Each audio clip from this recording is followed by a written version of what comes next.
Marcus వార్త 2:13 వచనం.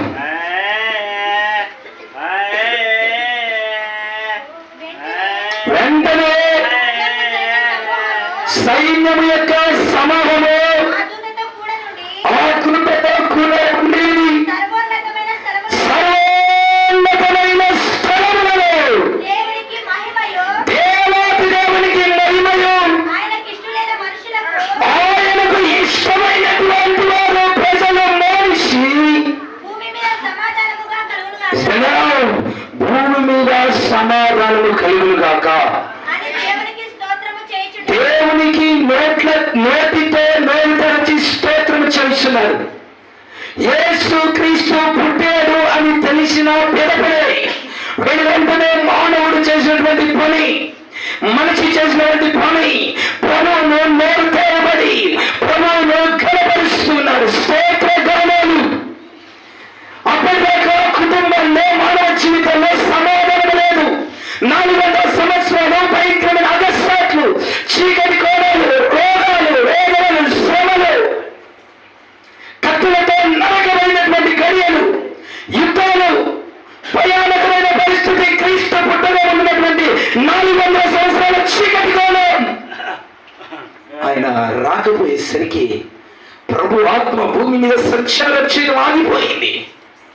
400 సంవత్సరాలు భూమి దేవుని మాట లేకోకుండా నిరాటంకమైపోయింది. ఇశ్రాయేలు చెదరైపోయారు. నిజ దేవుణ్ణి ఆరాధించే దేవుని సంఘము, దేవుని బిడ్డలు, యాజకత్వం పోయింది. దేవుని సన్నిధిలో ధూపదీప నైవేద్యాలు, ఎప్పుడైన శ్వాసన ఆగిపోయింది. ఎవరు ప్రభుని ఆరాధించేవారు లేరు. రోమన్ సామ్రాజ్యం వచ్చేసింది. పరిశుద్ధ స్థలము పవిత్ర దేవుని ఆరాధించడానికి లేకుండా పోయింది. 400 సంవత్సరాల పాటు. ఒక నెల మనం ప్రార్థనకి వెళ్ళకపోతే ఆపటికి దాని ప్రభావం మన కుటుంబాల మీద, మన హృదయాల్లో పనిచేస్తుంది. ప్రార్థనకి వెళ్ళలేదు కదా, అందుకే ఈ నెలలో మనకు సరిగా అన్ని విధాలుగా మేము నడచలేకపోతాం. ఆపదలు, శోధనలు వస్తూ ఉన్నాయి అని మనం ఆలోచన చేస్తే 400 సంవత్సరాలు పాటు ఇశ్రాయేలు దేవుని నమ్ముకున్న పుణ్యానికి వాళ్ళు చేసుకున్న బలహీనతను బట్టి తరిమివేయబడ్డారు, చీల్చబడ్డారు, నరకబడ్డారు. పోగేసి దాదాపు 50 మందిని పోసి చంపారు. క్రీస్తు పుట్టుకలో ఉన్న ప్రాధాన్యతలు ఎందుకంటే వాళ్ళు స్తుతిస్తూ ఉన్నారు, ఎందుకంటే వాళ్ళు కనపరుస్తారు, ఎందుకు వాళ్ళ హృదయాన్ని ఆనందం. వాళ్ళు పడిన దుఃఖానికి 400 సంవత్సరాల హింస, 4-5 తరాల పాటు వారు వేదనను అనుభవించారు, కన్నీలను అనుభవించారు, శోకాన్ని అనుభవించారు, దుఃఖాన్ని అనుభవించారు. తమ పితరులను కత్తి పెట్టి చీలుస్తూ ఉంటే ఖండాలుగా మౌనంగా నిరాయుధులై ఉండిపోయారు. అందుకే వారికి ప్రభు పుట్టాడు అనగానే హృదయంలో కలిగింది సంతోషం. పైన కాదు, పైకి సంతోషం కలగలేదండి, శరీరపూర్వకమైన సంతోషం కలగలేదండి. అందుకే వారు అంతరంగం సంతోషంతో గణపరచబడింది. అందుకే రాయబడింది, పరలోకపు దూతలు వచ్చారు, వచ్చి ఆ మాట వినగానే, వాళ్ళ మాట వినగానే మా యొక్క వ్యక్తిగత జీవితంలో ఇంతకాలంలో పడినటువంటి ఇక బాధ తొలగిపోయే సమయం ఆసన్నమైంది. మాకు దేవుని ప్రజలు ఆనందపడవలసిన గడియ ఇది, సంతోషపడవలసిన గడియ ఇది. మంచి వస్త్రాధారణ ప్రభుకి స్తోత్రం, శక్తినటువంటి ఆహారం ప్రభుకి స్తోత్రం. కానీ వాటిల్లో ఎక్కడ ఆనందం దొరకలేదు. అందుకే అక్కడ ఉన్నటువంటి వారు ఏం చెప్తా ఉన్నారు? అది విషయంలో తల్లి,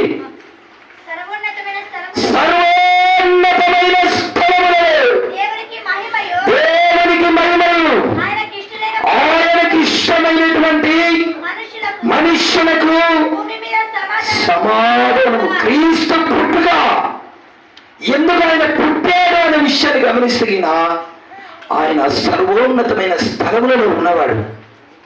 కేవలం మానవుడిని ప్రేమించి ఆ ప్రేమ కోసం రుజువుపరచుకోవడానికి కిందికి దిగి వచ్చాడు. నేను మిమ్మల్ని ఎలాగ ప్రేమిస్తున్నానో తెలుసా? పరలోకములో దూతలు ఎలాగ పొగడుతూ ఉంటే ఉంటే నేను ఆ స్థలంలో కూర్చొని అలాగా ఆ మహిమలో ఉండవలసిన వాడిని. ఆ మహిమను అలాగే అక్కడ వదిలిపెట్టి ఆయన యొక్క దైవత్వాన్ని పట్టుకుని లోకానికి వచ్చి తల్లి గర్భంలో పుట్టాడు. ఇది నిజమైన ప్రేమకు సాదృశ్యం. తల్లిదండ్రులు ఒక మాట కోపంగా అంటే పిల్లలు ఏం చేస్తాం? అడుగుతాం. పిల్లలు ఒకవేళ తల్లిదండ్రులు ఏదైనా కోపంగా అంటే పిల్లలు ఏం చేస్తారు? కోపడతాం. ఒకవేళ కుటుంబంలో కానీ స్నేహితుల మధ్యలో కానీ చిన్న మాట పొరకొస్తే ఏముండదు? ఉండదు. ఇది నిజమైన ప్రేమ, నిజమైన స్నేహం, నిజమైన వాత్సల్యంతో కూడుకున్నది కాదు. హల్లెలూయా. నిజమైన ప్రేమ అంటే ఇదిగో నీకోసం, నా కోసం, మనందరి కోసం తన మహిమ దేహాన్ని భూలోకానికి పంపించాడు. ఒక్కడైన తన కుమారుడు, తండ్రి కుమార పరిశుద్ధాత్మ త్రియేక దేవుడు ఒక్కడైన తన కుమారుడు ఒక మానవురాలి గర్భమున పుట్టాడు. ఆ పుట్టిన దానిని వినగానే ఏం చేస్తున్న వాళ్ళు? ఇష్టమైనటువంటి చెవులు అన్నిటినీ ఆయన మాటతో సృష్టించాడు. కానీ మనిషిని ఒక్కదాన్ని మాత్రమే తన హస్తాలతో తయారు చేశాడు. తయారు చేసి గాలి వచ్చి ఈ యొక్క దేహానికి రాన్నాడా? లేదు. ఏమన్నాడు? తన జీవాయువును ఆయనే ఊదాడు. దేవుని ప్రేమను వర్ణించడానికి మనకి నిజంగా మాట్లాడుకుంటే మాటలు సరిపోవు. ఇక ఏది సరిపోవు అంటారు. నిజంగా మాట్లాడుకున్నాం. మనం కడుపున కంటాం కదా, పిల్లల్ని కంటాం కదా. స్నేహితుని అబ్బా నిబంధన చేసుకున్నప్పుడు పెళ్లి నిబంధనలు కానీ ఇంకొక వగేరా అన్నిట్లో అనేక నిబంధనలు చేసుకుంటాం కదా. మరణకైన రోగం వచ్చినాడు వాడికి 100కు 100% నిజంగా హార్ట్ఫుల్లీ చెప్పండి 100% దూరంగానే పెడతారు. అవునా కదా? అరే ఆడు 2 కిడ్నీలు చెడిపోయాయి, ఒక కిడ్నీ ఇవ్వడం బాబు అంటే భార్య ఇస్తా అంటదా? ఇస్తుంది అంటదన్నా? ఏమంటది? ఇస్తా అంటదా? ఇప్పుడు భర్త భార్య కదా చెడిపోయింది, ఒక కిడ్నీ భార్యకి బాబు అంటే ఇస్తాడా? ఏంటో బాబు ఇవాళ రేపు పోయేదని నా కిడ్నీ ఏమంటాం? వాళ్ళేవాడివే. ఎక్కడ దాకా ప్రేమ? అక్కడ దాకే. తల్లిదండ్రులు ముసలిళ్ళు అయిపోతారు. కొత్తగా ఇప్పుడు హార్ట్ షిఫ్టింగ్ సర్జరీ వచ్చేసింది, బాగా పనిచేస్తుంది. ఇప్పుడు నీ హార్ట్ తీసి మీ అమ్మ దాంట్లో పెట్టారనుకో, మీ అమ్మకు ఆయుష్కాలం పెరిగిపోతుంది. ఎవరున్నా ట్రై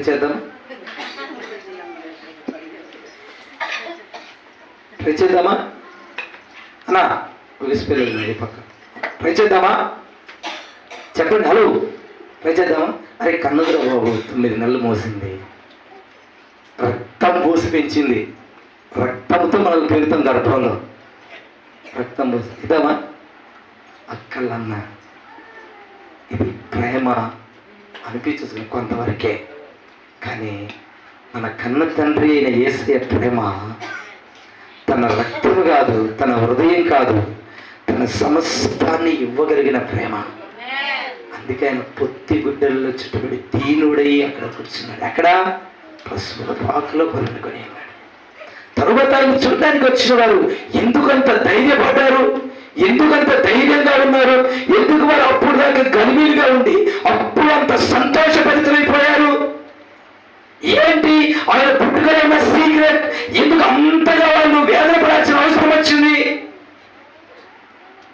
చూడండి, అదే మాటలకి రండి. మా 14వ వాడు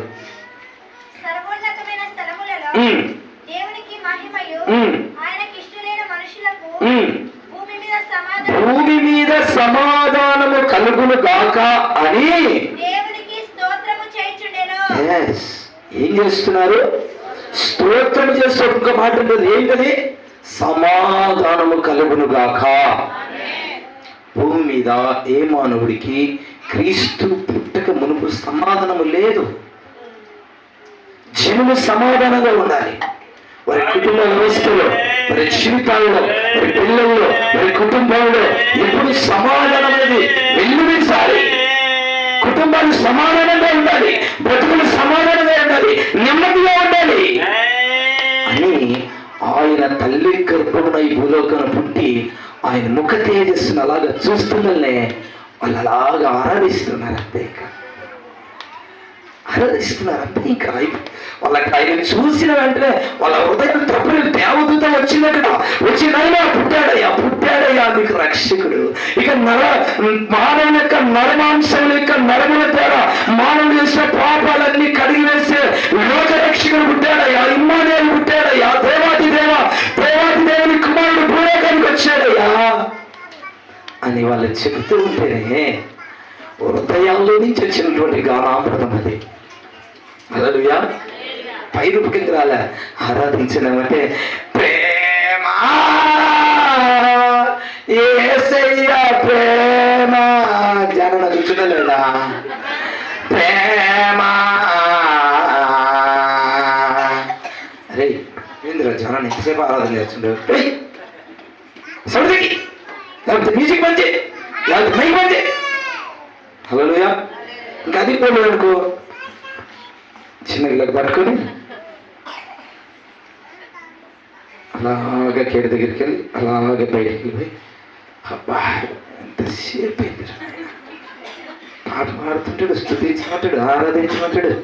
ఈ ముసలైన కాళ్ళ నొప్పులు రావు, మాకేమో కాళ్ళ నొప్పి నిలబడి. హల్లెలూయా.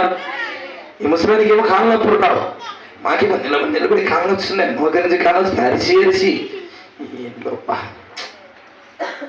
హల్లెలూయా.